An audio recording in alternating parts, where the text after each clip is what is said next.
The bar gets set pretty high sometimes. I'm delighted to be with you this evening. I imagine from looking at you that everyone in this room has probably had something happen in your life which was so emotionally charged, had so much impact on you, was so huge in your experience, that if I asked you to think about it, it'd be like it happened this morning. I mean, on rare occasions, something will happen in our lives that is so emotionally charged, has so much impact on us, that we sort of carry it around forever. It's indelibly imprinted in our brain somewhere. For me, one of those things happened on the 31st of August, 1967. I don't want to know how old a few of you, I don't want to know if you are not. I know that this is like ancient history for some of you. For others of you, I can see that it's old hat. But I'll tell you what, the 31st of August, 1967 stands out in my mind as though it were etched in crystal. I can look at every detail of it. I can run it forward, backward, fast action, stop action. The 31st of August, 1967, I was a somewhat younger naval aviator. I was flying an A-4 aircraft off the aircraft carrier Oriskany. We were in the Gulf of Tonkin, about 60 miles from the coast of North Vietnam. The 31st of August, 1967, in the Gulf of Tonkin was one of those gray, hazy days at sea. It was the kind of day when you stand up on the flight deck and look out, there's no horizon out there. Everything's the same color. Kind of goes from over your head to under your feet. We manned airplanes about 7 o'clock in the morning, launched 18 of them from the ship, rendezvoused overhead, got ourselves organized, pointed the noses toward the coast of North Vietnam. The target that day was a small railroad bridge just inland from the port city of Haiphong. We crossed the beach, they started shooting. They always started shooting. That day, among all the other stuff, I remember very clearly, they fired in succession from way, way out in front of us 2 surface-to-air missiles. Now, back in the day, a surface-to-air missile was about the size of a small telephone pole. And when they'd launch them, there'd be so much dust and flame kicked up from just getting them off the launch rails that from altitude, we could see them launch them from miles away. And once they had them in the sky, the plume of flame on the booster rocket was so big and so bright, you just tracked them as they went through the sky. So I sat in my cockpit that day, and I watched the first missile. It's a little bitty point of light sitting on my windshield. And it just sat there. And it got bigger and brighter and bigger and brighter and bigger, till finally it started to move on my windshield. And I knew as soon as it started to move on my windshield that it would or would not hit me. What do you think? Would? Would not? This is a very important question we're dealing with here. Well, it's not going to hit me. You guessed would, but that was wrong. It's not going to hit. It's a relative motion kind of problem. It's like when you try to get on a freeway. As long as the cars move relative to each other, there's no problems. When there's no relative movement, we have problems. So the first missile started to move. I knew it wouldn't hit me. I turned my attention to the second missile. It just sat there. It's just a little point of light. And it's getting bigger and brighter and bigger and brighter. Till finally I decided if it wouldn't move, I would. And that day, I had a brilliant idea. You've probably had ideas like this. They sort of come to us in a flash. All of a sudden, we know. What I decided to do, rather than go to my left and have to dodge through 16 airplanes that are out here somewhere beside me, I decided to just roll my airplane up on its back, go across the top of the only airplane on the right, come down on the outside, press onto the target. And it was a good idea until I was upside down over this airplane beside me. The missile went right between us. There was a huge explosion. Fireball blew the tail section off my airplane. The airplane just stayed on its back, started spinning and tumbling and gyrating and falling through the sky. It was shaking so bad that nothing would focus. When I took the instrument panel, it was just a blur in the cockpit. The stick was real loose. It was like not connected to anything anymore. Both rudder pedals were up against the firewall. This thing was wallowing and tumbling and falling. I had all the flying characteristics of a brick. I mean, this thing is coming through the sky like a ton of lead. And I'll tell you this, every time the nose of that airplane go by the water, and for me, that water meant safety. it seemed like it would hesitate. And I'd think to myself, this thing's going to fly.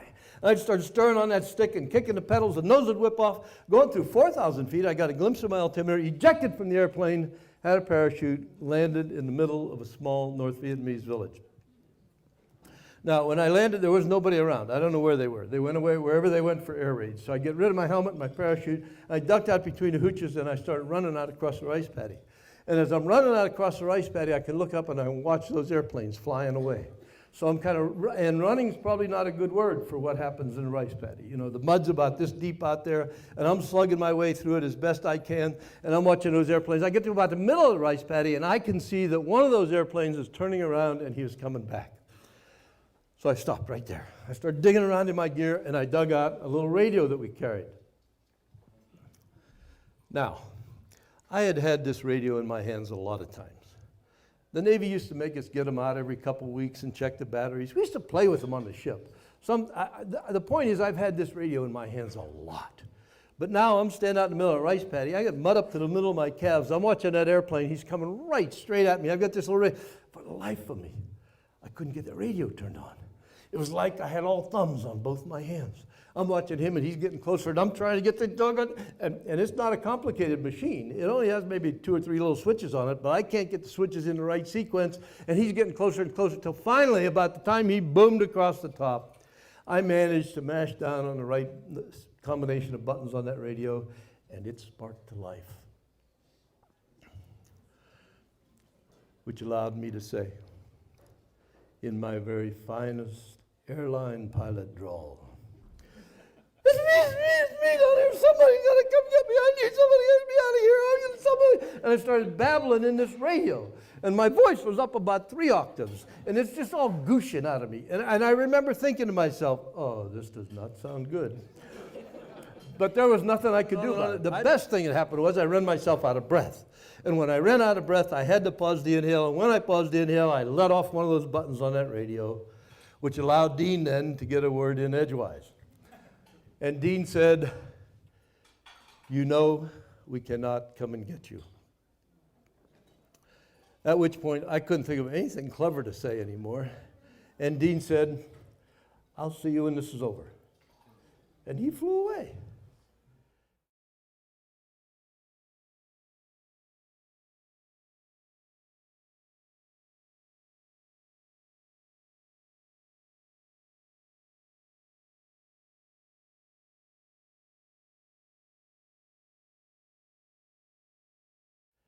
And I stood out there in the middle of rice paddy.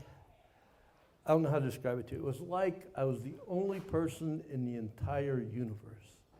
It was just me out there, all alone, by myself. There was no, it was, and probably I don't have to describe that to you too much, because I'd be willing to start betting money that you've all had times in your life when you get that alone feeling. I mean, stuff happens. Sometimes you get the feeling like there's nobody, just you, all by yourself.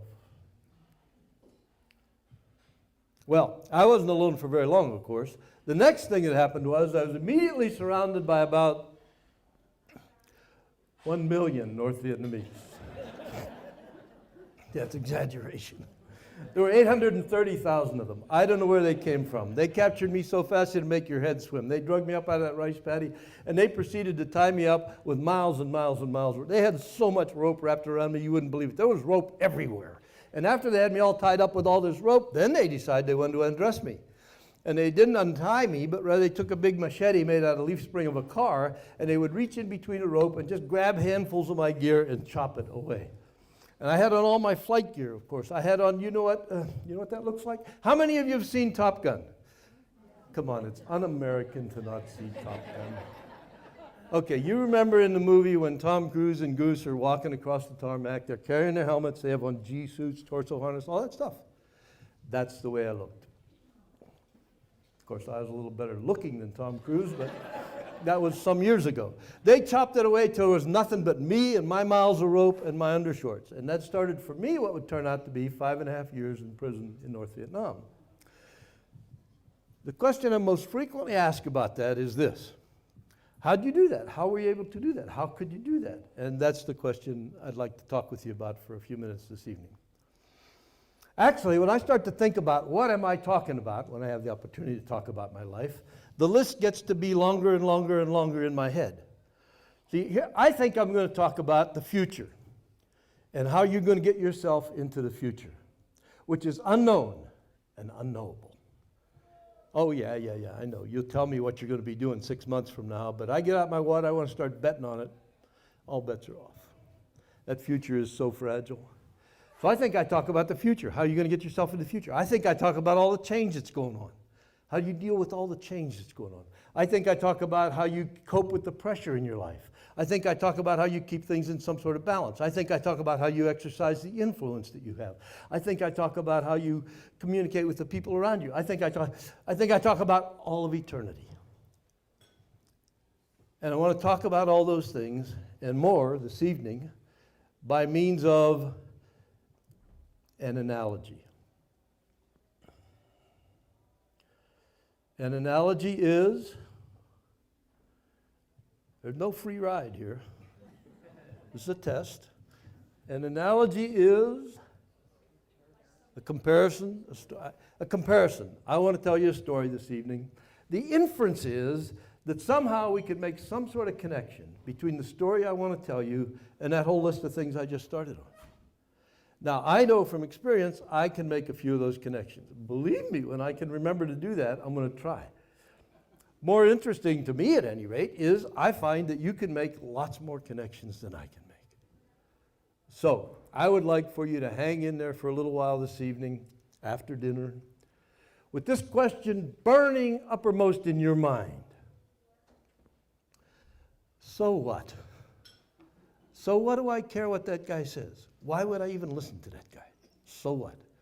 I'd like for you to be doing real-time integration.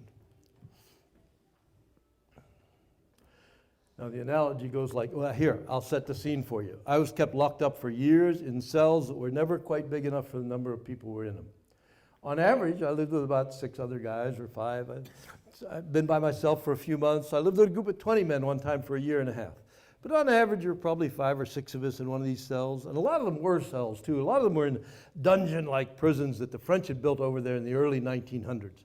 The kind of things you see in the movies, where they got big high walls like this, little holes, air holes up at the top, big heavy door with a little spy door in it. We slept just on concrete floors or on pallets made out of wood or concrete. Some of the pallets had shackles on them, so if they wanted to, they could put you up on the pallet, put your ankles across the bar, put the top bar down, padlock you to the pallet. We were interrogated on occasion,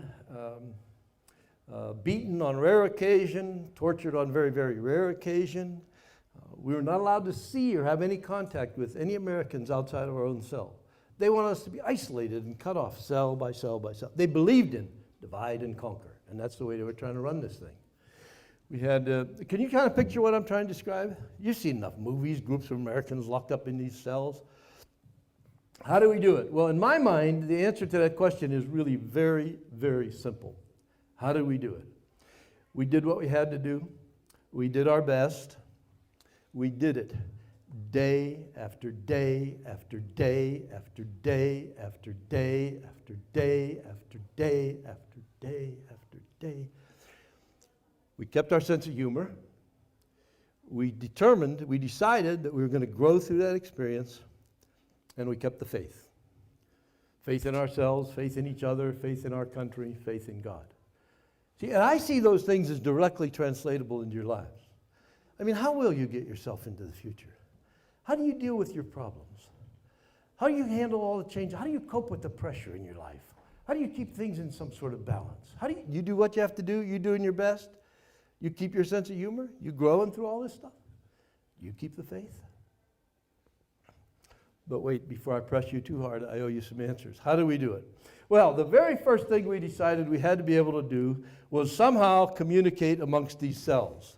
It didn't matter that they wanted us to be isolated. We knew, somehow we knew instinctively we could not allow ourselves to be isolated, and that we had to be able to be in touch with each other. And so we began then to work on that problem. Actually, we could think about that problem here for a minute this evening. You have this picture in your head, groups of Americans locked up in these cells. Just picture a few of us locked up in this room and this whole place turned into a prison of some sort. We decided we have got to be in touch with each other. Now, there are many parts to the problem. The first part to the problem is whatever we decide to do had better be very, very, very sneaky. Because if they catch us doing it, they're going to beat us. So we decided it would be very sneaky if I would go over there and tap very quietly on that wall.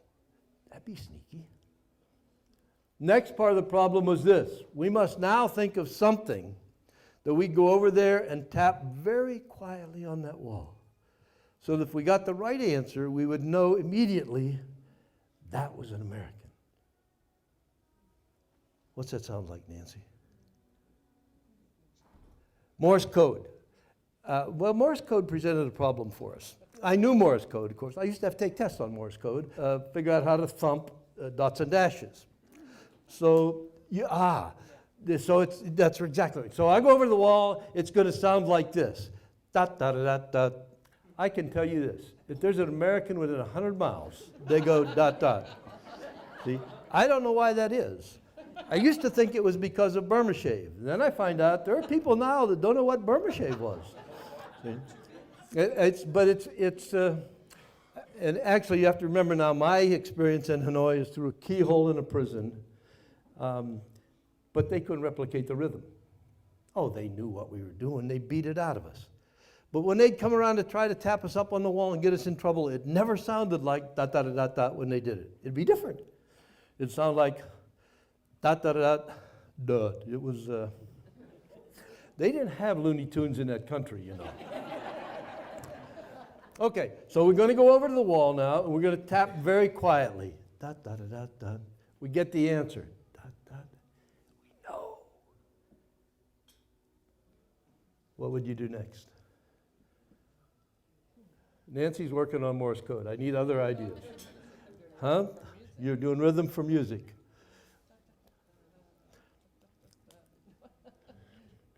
Yeah, that's not it, Nancy. Keep working on that, though. Keep after it. Keep after it. Can you picture this? Picture yourself on the other side of the wall. What would you do? It's okay. We have a lot of time. They do it back to me. Dot, dot, dot, dot. I go, dot, dot. Now what? The alphabet. Picture yourself on the other side of the wall. I'm going to start. It goes like this. 1, 1, 2, 1, 2, 3, 1, 2, 3, 4, 1, 2, 3, 4, 5, 1, 2, 3, 4, 5, 6. I go all the way to 26 and I stop. And I start again. 1, 1, 2, 1, 2.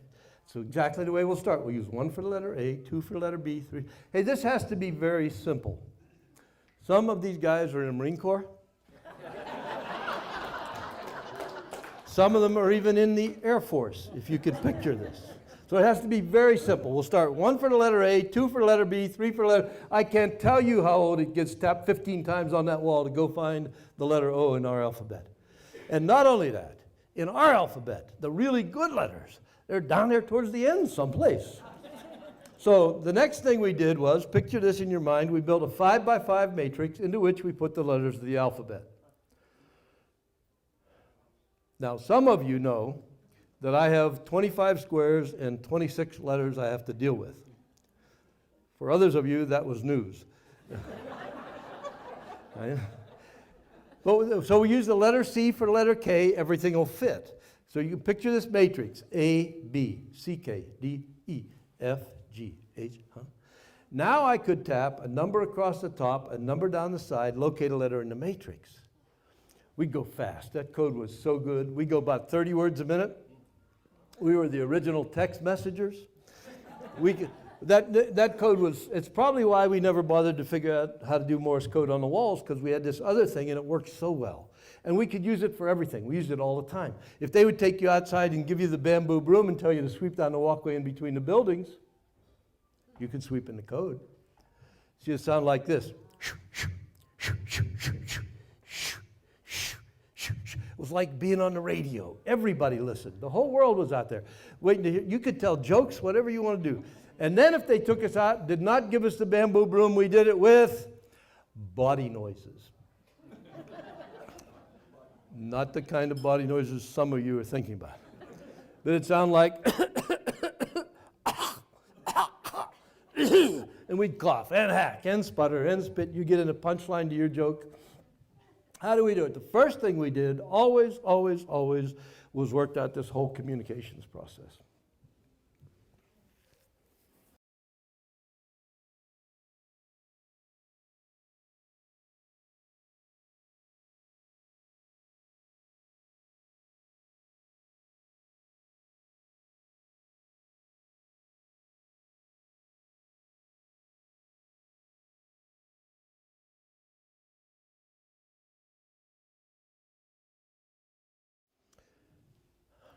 And I want to tell you this evening that I think the analogy between the story I want to tell and your lives is very, very good. This is super good. See, here we are. We're locked up in these cells. They want us to be cut off, isolated, out of touch with each other. Here you are, in the places where you work and live. Now, there's no plan to isolate you, cut you off, get you out of touch.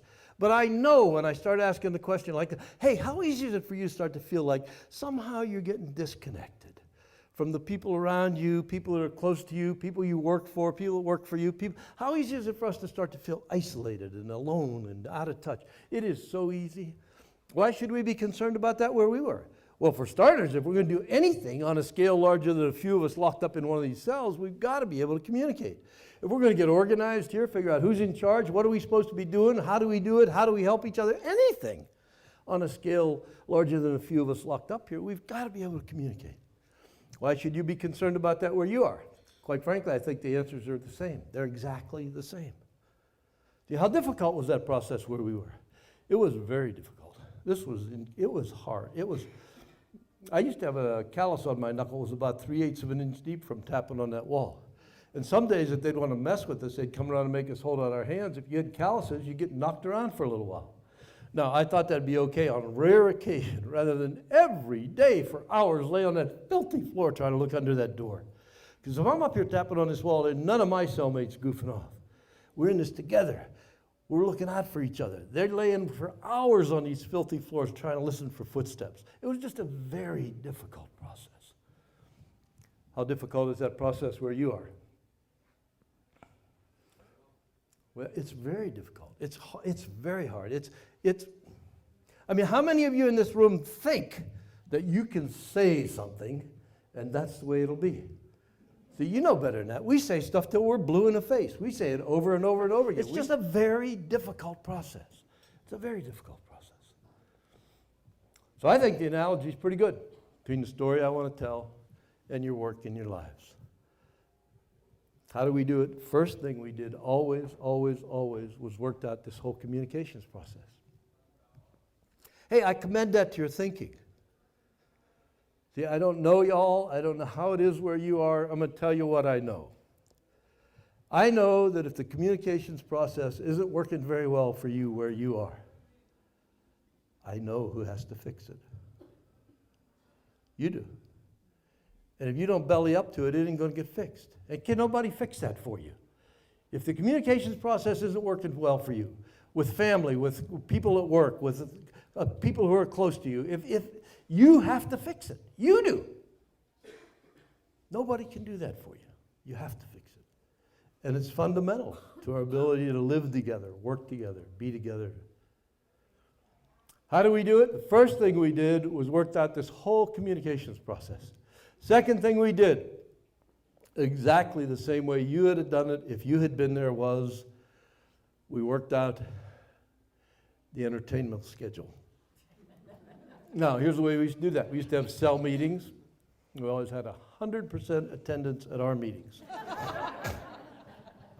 At those meetings, it'd be enough for you to let slip that you had, the last book you had read, the last movie you had seen was what? We're not reading anymore. The last movie you had seen was what? Christmas Candle. Is that a movie? Oh, good. Okay. If I wanted to get you up here tonight and have you tell us about Christmas Candle, how much time do you suppose you might need? 20 minutes. 20 minutes, good. If we wanted to do that next week, how much time do you suppose you might need? More. That's a good answer. So that's the way it would go. You let slip you had seen Christmas Candle. We'll schedule you to tell us Christmas Candle. We could do it whenever, next week, next month, 6 months from now, next year. We're into long-range planning in this place. See, so the process would be then you talk to all your cellmates, find out who saw Christmas Candle, who read Christmas Candle, who knew anything about Christmas Candle, go over and tap a message on the wall. Eventually you knew everything anybody knew about Christmas Candle. Then the appointed night would come, we'd flop on the concrete, and you'd tell us a story. I received an Academy Award. It was for Dr. Zhivago. After I'd been there for years and moved from cell to cell and prison to prison, I moved in with this group of 20 men. I think I mentioned my reputation preceded me. They wanted to know, when can you tell us Zhivago? I told them, anytime. So we scheduled it for a Sunday night. It was kind of like Sunday night at the movies. I had 3 men. They sat over here. When I would nod my head, they would start up with Laura's theme. Somewhere. I told Zhivago in the first person. I was Alec Guinness, the brother out there searching for the lost daughter. I don't know if any of you remember that story. It took me 5 hours. At the end of which, there was a spontaneous standing ovation. They gave me the Oscar right there on the spot. How did we do it? We did what we had to do. We did our best. We chose to grow through that experience. We were going to learn something. We were going to come out smarter than we went in. We were not going to vegetate. And so we began to teach each other everything we had ever learned. And quite a few things we had never learned.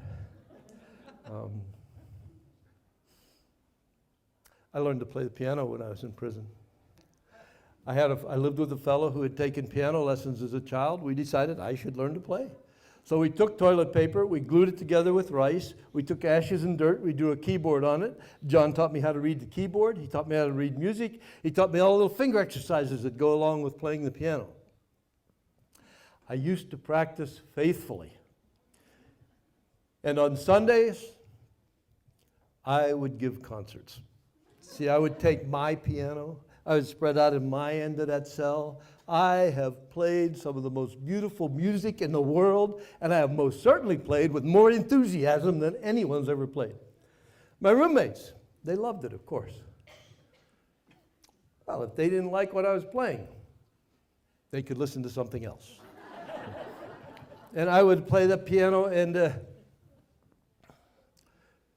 in the intervening years since I've been home, I have on a number of occasions seated myself at a real piano.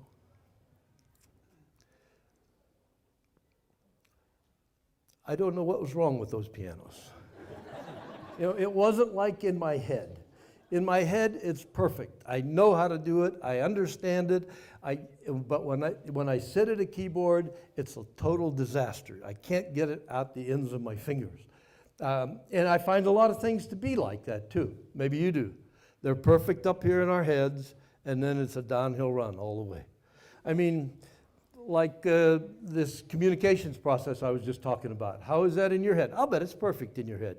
You know what you're thinking, why you're thinking it, what your motivation is. Everything's up here. And then, of course, you have to get it over to somebody else, and it all goes. That's just the way it is. Things are perfect up here, and then, speaking of perfect, I can tell you the perfect example. I told you when I stood up here that I was delighted to be here.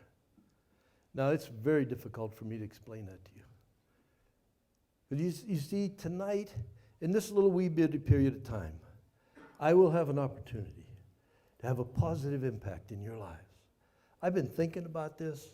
I've been in the shower this morning. I'm going over my lines. I'm getting myself organized. I'm adding lines in. I'm throwing lines out. I'm trying to get my act together. And I want you. Hey, I'm trying to shrink down 5.5 years of my life into something that we can talk about for a few minutes.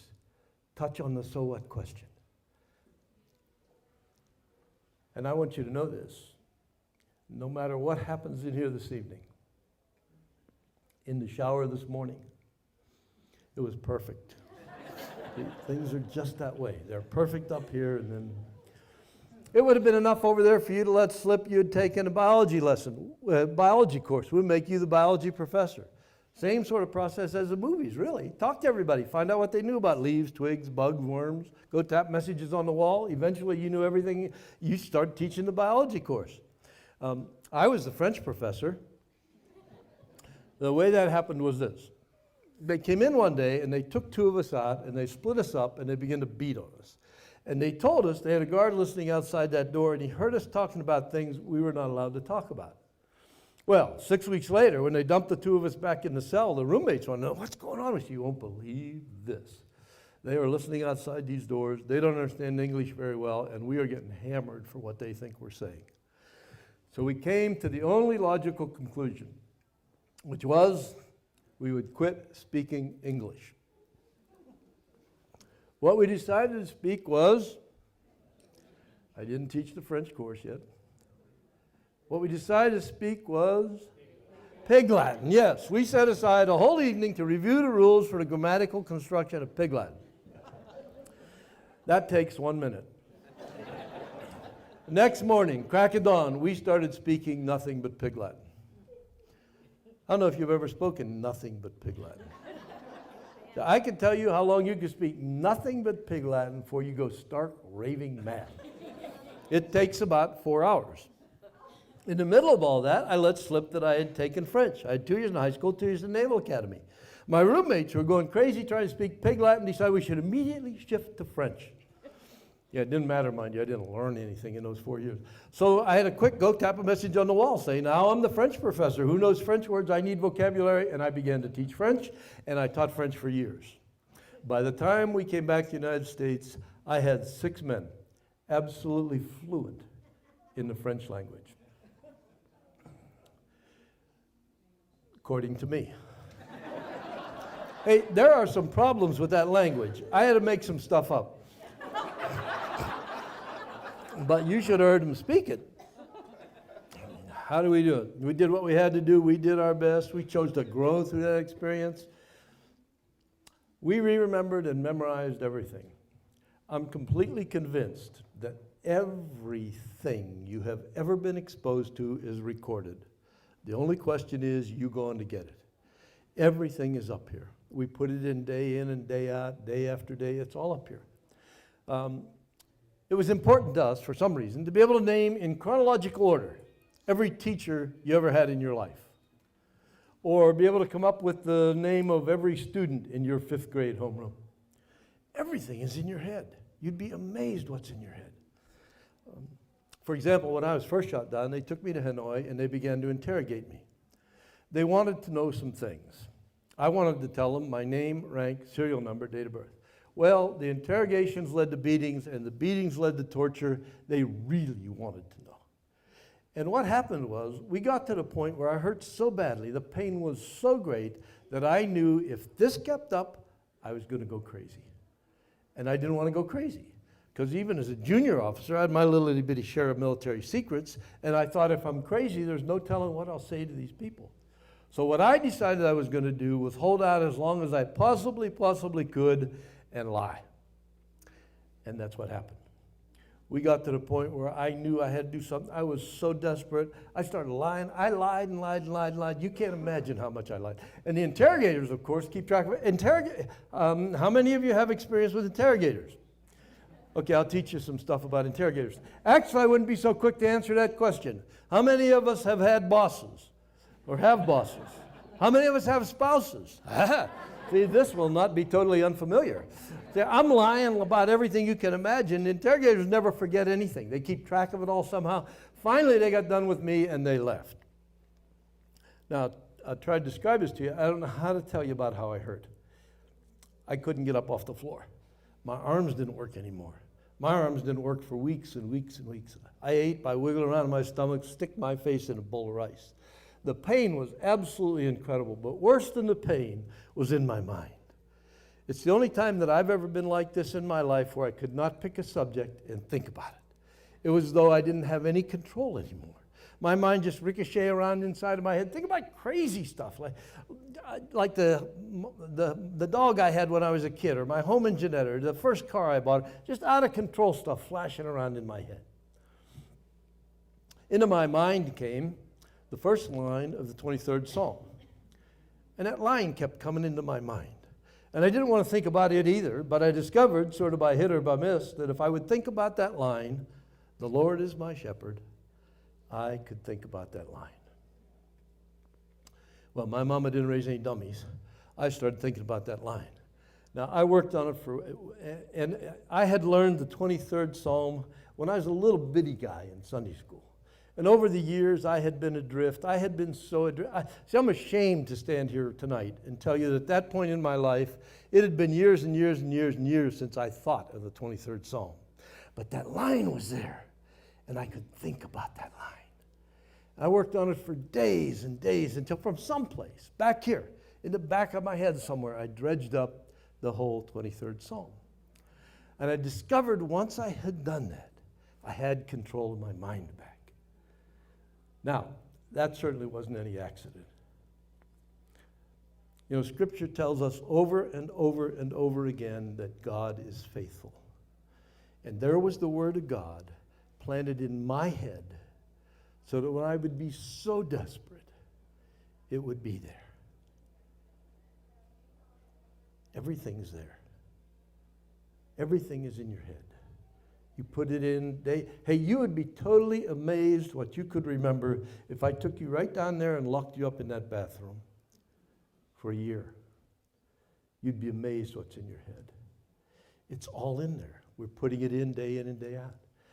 That's why the Scripture tells us to guard our minds. That's why the Scripture tells us to be very careful what we put in our heads. Why should we be concerned about what our children or our grandchildren watch on these screens? Or the lyrics to the music they listen to? I'll tell you why, because it's going in. And what's going in is getting stored. And what's getting stored is somehow going to flavor character in life. It's all in there. You'd be amazed what's in your head.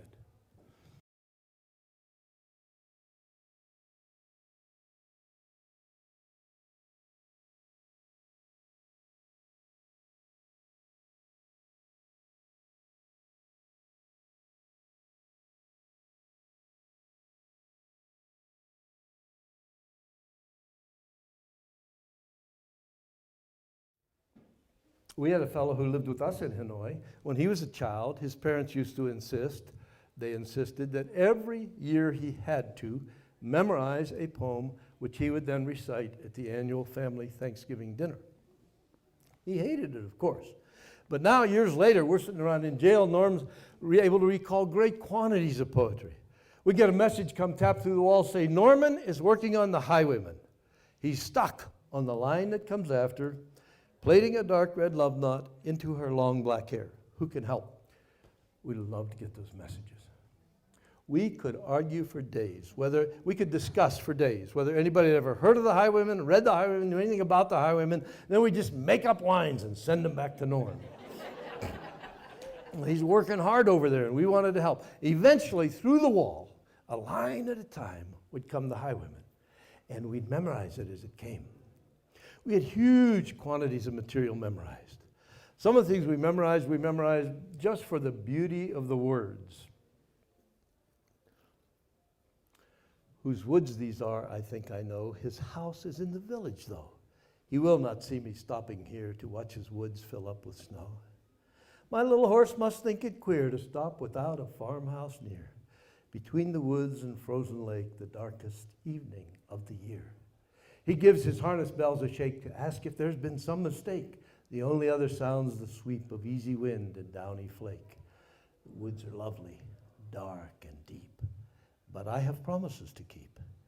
Miles to go before I sleep. Miles to go before I sleep. Some of the things we memorized for the sound of the words. You may talk of gin and beer when you're caught and safe out here, when sent to penny fight or alter shot it. But when it's time for slaughter, you'll do your work on water and lick the bloomin' boots of him what's got it. Now an inch of sunny clime where I used to spend my time in the service of Her Majesty the Queen. Of all our black-faced crew, the finest man I knew was the regimental beastie, Gunga Din. Some of the things we memorized had great significance for us personally.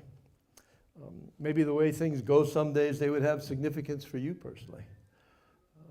If you can force your heart and nerve and sinew to serve their term long after they are gone, so go on when there is nothing in you except the will which says to them, hang on. In the fell clutch of circumstance, I have not whined or cried aloud. Under the bludgeoning of chance, my head is bloody, but unbowed. The Lord is my shepherd, I shall not want. He makes me to lie down in green pastures. He leads me beside the still waters. He restoreth my soul, leads me in the paths of righteousness for his name's sake. Yea, though I walk through the valley of the shadow of death, I will fear no evil, for thou art with me. Thy rod and thy staff, they comfort me. Thou preparest a table before me in the presence of mine enemies. My head with oil, my cup runneth over. Surely goodness and mercy will follow me all the days of my life, and I shall dwell in the house of the Lord forever.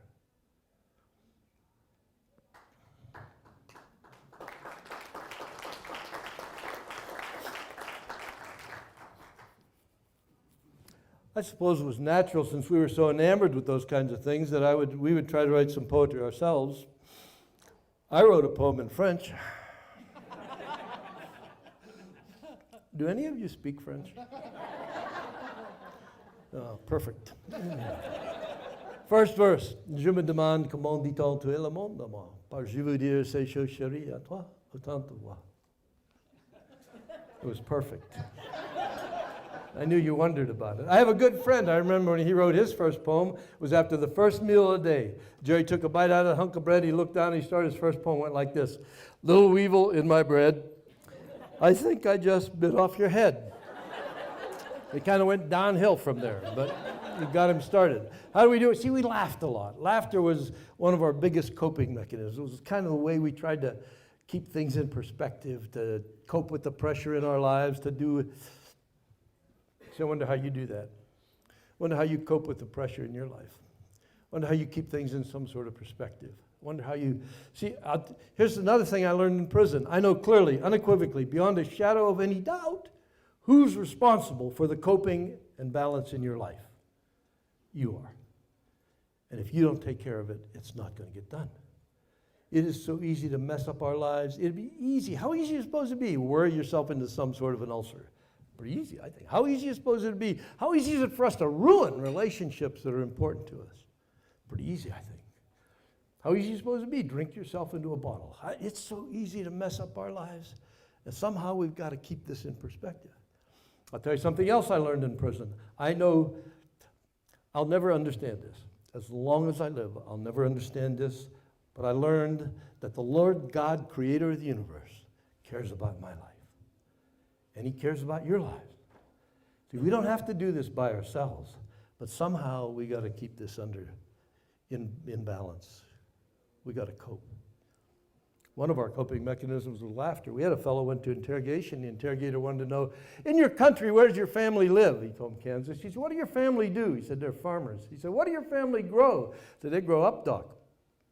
Later on, the interrogator took him to his cell, and he comes over to our cell, and the little spider opens up, bang!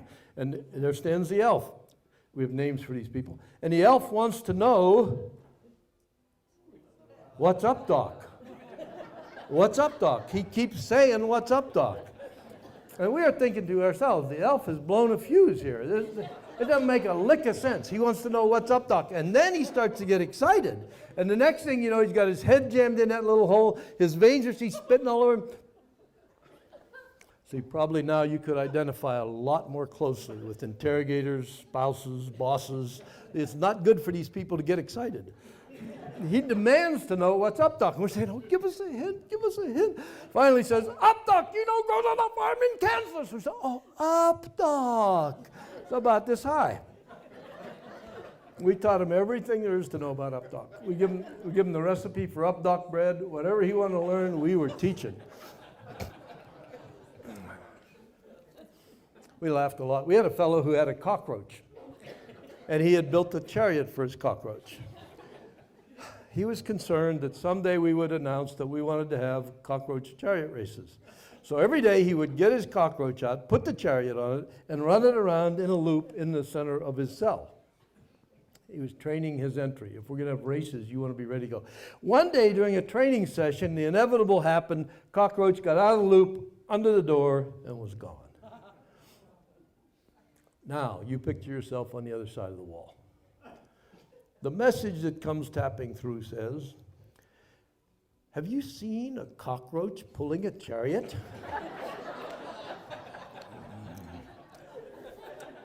How do we do it? We did what we had to do. We did our best. We chose to grow through that experience. We kept our sense of humor, and we kept the faith. Faith in ourselves, our ability to endure. Got it out. Tomorrow's coming. I'm going to be there. Faith in ourselves no matter what happens. Faith in ourselves to be able to make decisions. See, I see that as directly translatable into your lives. Faith in ourselves to be able to do the things we have to do. Faith in ourselves to be able to make the decisions we have to make.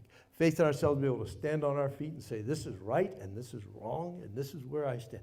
Faith in ourselves no matter what. Faith in ourselves. You know, in Philippians, Paul wrote, I can do all things through Christ who strengthens me. You notice he didn't write, I can do some of the things, or I can do the easy things, or I can do the, he said, I can do all things. Faith in ourselves. We did it through faith in each other. I've lived with men who, if they didn't hold my life in their hands, they held the next best thing to it, and I knew they'd do the best that they could do. When the situation was reversed, they granted that to me, that I would do the best that I could do. And it's that kind of faith and confidence in each other that allows us to live together, work together, be together effectively, successfully. It's all built on a foundation of trust and confidence. We did it through faith in this country. We live in the greatest nation that has ever existed on the face of the earth. This is a land of freedom. This is a land of achievement. This is the land of opportunity. This is the land they're kicking the doors down trying to get in. This is the land. See, the problem is you and I are buried in what's wrong with this country. We are inundated with what's wrong with this country. And it's all out of whack and it's all out of proportion. Hey, if you turn on you might not do it tonight. When the next time you turn on the evening news, how much are you going to see about what's wrong with this country and how much will you see about what's right with this country? And that is so grossly out of proportion, out of whack. How do we do it? I did it through faith in God. I was never alone over there. I've lived with men who profess to be some sort of atheist or agnostic. I believe it's more difficult for them. I don't think that was any accident. I think when the scripture tells us that God is faithful, I'm here to tell you that God is faithful. God is faithful. Now, I've had a lot of things happen to me in my life. And I want you to know tonight that the single greatest influence in my life has been being in Bible study since 1985. That no matter what happens in our lives, we've been given the ability to make all those choices. How do you choose? And I want you to know this evening that the single greatest choice you will ever have to make in your life is what you're going to do about Jesus Christ. Now, here's the way it works. God is perfect, and I am not. I'm not sure about you, but I'm not. Okay, so how am I, with all my failings, going to ever reconcile myself with a perfect God? There's no way for me to do that. I can't do that. I know I can't do that. I know myself too well. So God fixed it. And he bridged the gap between my imperfection, the Bible calls that sin, and his perfection through the God-man, Jesus Christ. And the single greatest choice you'll ever have to make in your life is what you're going to do about that. Because it's just a matter of choice. It's a matter of choice.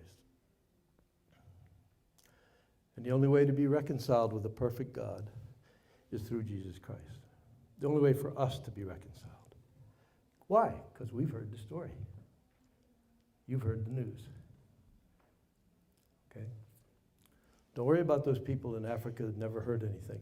God will take care of that. The problem is our problem, because we've heard. How do we do it? We did what we had to do. We did our best. We chose to go through that experience. We kept our sense of humor. We kept the faith. All of that's a matter of choice. Things are going to happen in your life that are totally out of control. But you've been given the ability to choose.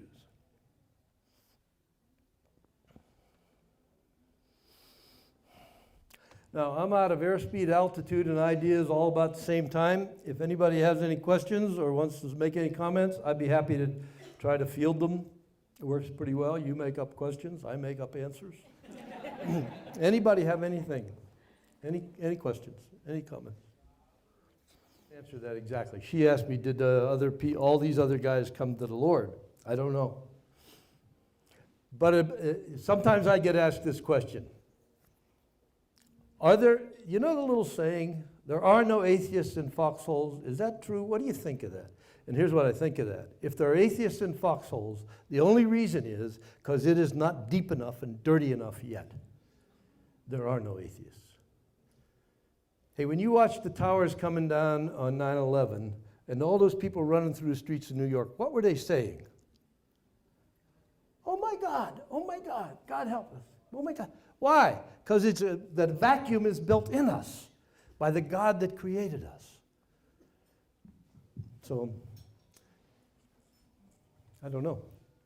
Any other comments or questions? How easy was it to, like that? It was kind of hard going that way, but it was easy coming this way. And truthfully,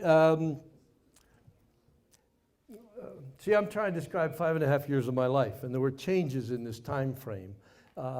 And what I would tell you, these words would never have occurred to us at the time, but now I would tell you that what I think we were doing in those cells the last couple of years was group therapy.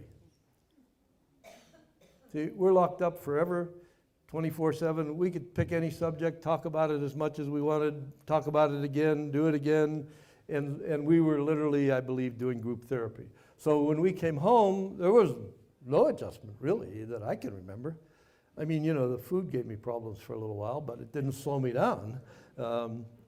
And so there wasn't much transit. Now, we have had a few people with problems, and we've had a couple of suicides, but, there were 600 of us all together, and you might have those problems in any group of 600, probably. I don't know. Yeah. Yes. What led to our release? When President Nixon sent Henry Kissinger to negotiate the end to our involvement in Southeast Asia and the withdrawal, we were part of that deal. A prisoner exchange was part of that deal. And so in the spring of 1973, we were released in 4 large groups. I have not been back to Vietnam. Would I go back to Vietnam? If it were billable. You understand billable? If it were billable, I'd probably go back. But I don't think I'll go back on my own or with my own money. I mean, I've already been there, for starters. I know guys that have gone back. It doesn't seem to be any big shakes to me. I'd rather spend my money to go to other places. So, yeah. Well, the technology now to avoid the missile coming in is much better than it was then. But if that missile gets too close, all the technology in the world doesn't help, So, yeah, they have better stuff now, and they're more successful now. But quite frankly, if I hadn't had the bright idea to go this way and had just gone this way, that would have been successful too. We do have an opportunity to get together. We have a loose-knit association. Its only function in the world is to plan reunions. They're on the weirdest reunion schedule you've ever heard of. And I get to about half. They have too many reunions. I mean, these guys like to get together, talk about the good old days. They have, hey, I have a friend. I heard him one day. He said, hey, tell me what was wrong with that experience. I didn't have any money problems, wife problems, kid problems. I said, now what was, I said, you're a sick man, Bill. So we do get together. In May, we had our 40th reunion from when we were released up in Newport Beach. And here's what it's like when we get together. We do not talk about the Chargers, the Dallas Cowboys, the current administration, these guys, you know, the ones that I've lived with, we're close, we're so close. And my first roommate came up to me in Newport Beach and grabbed me and said, "Hey, I'll buy you a drink." I said, "Good idea. I think you owe me one anyway." And so he bought me a drink. He said, "We need to talk." I said, "Yeah, sure. What do you want to talk about?" So we go over and we sit down at a little table, and he says, "I'm trying to decide what to do with the rest of my life." And that was the beginning of the conversation. So it gets to the heart of the matter pretty quickly. Yeah. Our captors were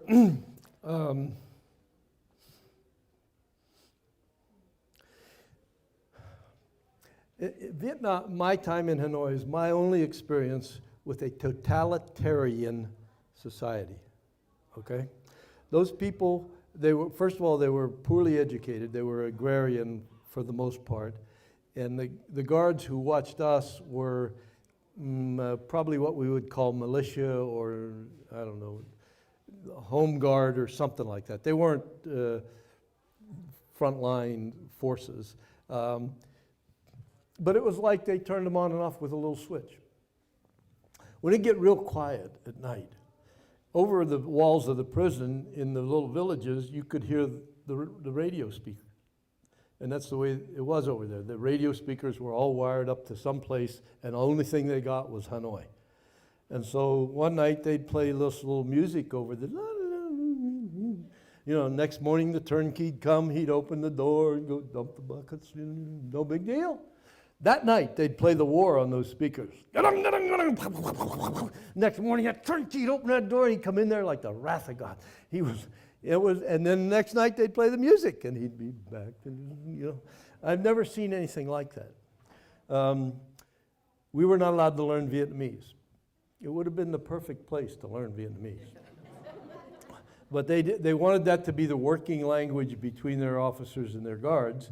And so they didn't allow the guards to learn English, and they didn't allow us to learn Vietnamese. So they just had like total control. There was nobody that stepped out of line. There were a few of them. They didn't step very far out of line. So I don't know. I've never had an experience like that. I've never been around just so much control, or it seemed like control to us at any rate. Some of them were kind of sadistic, took great pleasure in beating on us, and others, you know, they did what they were told to do. If they were told to beat us, they beat us. If they were told to leave us alone, they left us alone. They were just people. They're just people. And I've, by the way, just forgiven all that. I've let all that go. See, I'm not going to wrap my life around, in a negative way, around something that happened like that in my past. So it's okay with me. I've forgiven Jane Fonda. No, I've just forgiven them all.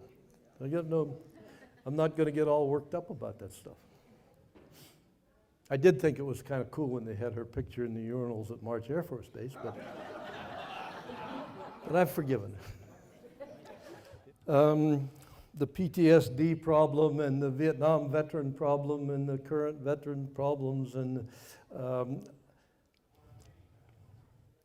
according to me, are all blown out of proportion. In Vietnam, you know, in Vietnam we had somewhere near 9.5 million Americans involved in the service. And yes, we do have a slightly higher than normal percentage of problems in the Vietnam Veterans Group. But nothing like, I don't believe it's anything like you probably think it is, where there's all these homeless veterans and all this problem with them. There are lots of them. I don't deny that, but it's not anything like the press would lead you to believe. The numbers, just the real statistics just aren't there. So that's sort of one answer. Another answer is, I think we've made a mistake labeling it. When the troops came home from World War II, we had a lot of problems. But basically, they had to hook themselves up by their bootstraps and get going. And most of them did. Now, there were still problems, but most of them did. Now we send them off with the expectation you're going to come back with PTSD. And so they come back. And, so there's a lot of complicated answers there. The whole subject of resiliency is another category of answers. I think we've done a disservice. In the Vietnam Veterans Group, we did a disservice because it's the only time in our nation's history when we have sent people to war, and when they came back, we spit on them. We didn't take them into our arms as a society. And I think that accounts for why there's a higher than normal percentage of problems in that group. And now we send them off with some sort of expectation that you're going to come back screwed up. We don't do a good job, I don't think. Well, I don't know. Well, here's what I'll tell you. This may be the answer to your question. At my level of maturity, we don't use the O word. At my level of maturity, when I look back on my life, God's hand is so clear in that it scares me. It scares me. See, there's zero doubt. I know exactly why I was shot down. I know exactly why I went through that experience. I know exactly why Karen was diagnosed with breast cancer. I know exactly why Karen died from breast cancer. I know. And part of the reason is so that I would be standing right here at this point in time talking to you, witnessing for my faith. It's very clear to me. It just happens over and over and over again. I speak at corporate meetings, sales meetings, you name it, I've been there. And somebody always asks me some question that opens the door, and I witness for my faith. It's very clear to me. There's no doubt. It doesn't matter, by the way, that I didn't like that. That I was very upset with all. It doesn't matter. It's not me. I'm a little pawn in this whole God's plan. And I'm just trying to respond to the opportunities that are given to me. So I would say that understanding is probably what accounts for your misguided interpretation of